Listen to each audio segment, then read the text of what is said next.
WE ang huli.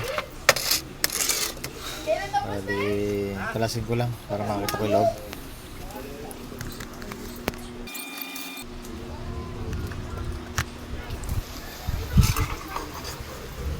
Bali, ito. Pagbukas natin, nakita natin kagad yung may lumubong capacitor. Ito. Bali, ang value niya 47 UF by 400 volts. Bali, kalasin ko lang. Tingnan natin kung yun lang ang naging sira.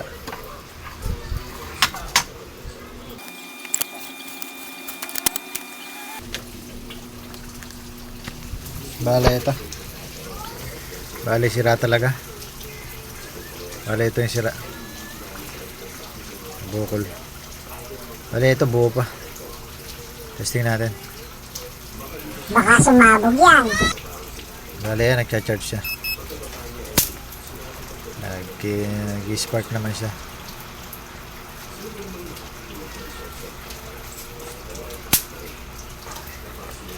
Bali, ito ayaw na.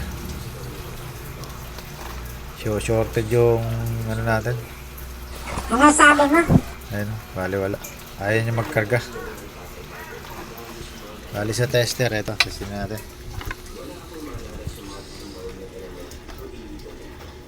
Bali, ito yung buo.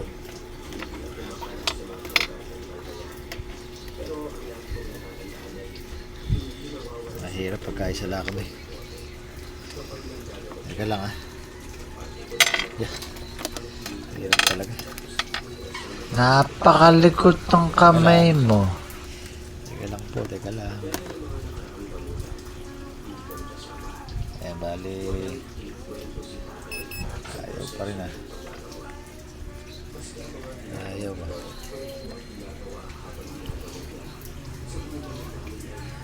Okay, tingnan natin kung...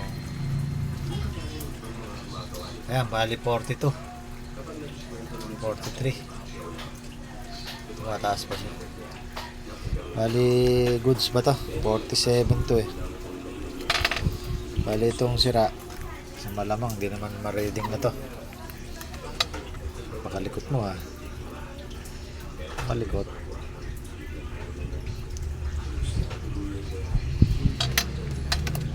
Ay, naku naman. Ayaw mo ha.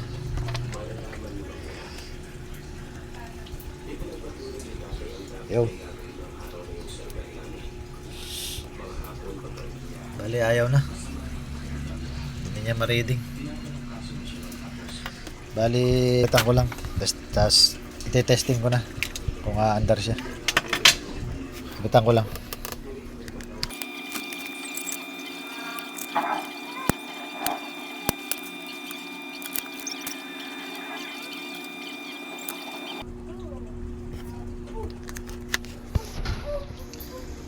Bali, ito okay na.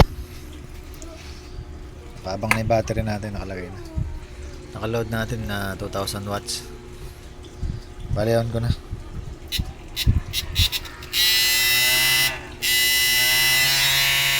Bali yan.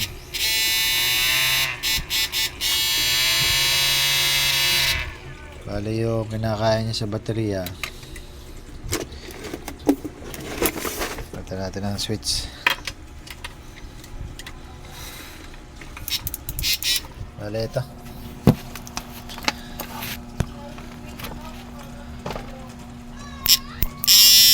Ayan. Bali, 60 ampere. 700 mahigit. Medyo malakas siya. Bali, yung naging sira niya, isa lang. Ito lang, yung capacitor. 47 UF by 400 volts. Ayos na. Bali, yung problema niya okay na.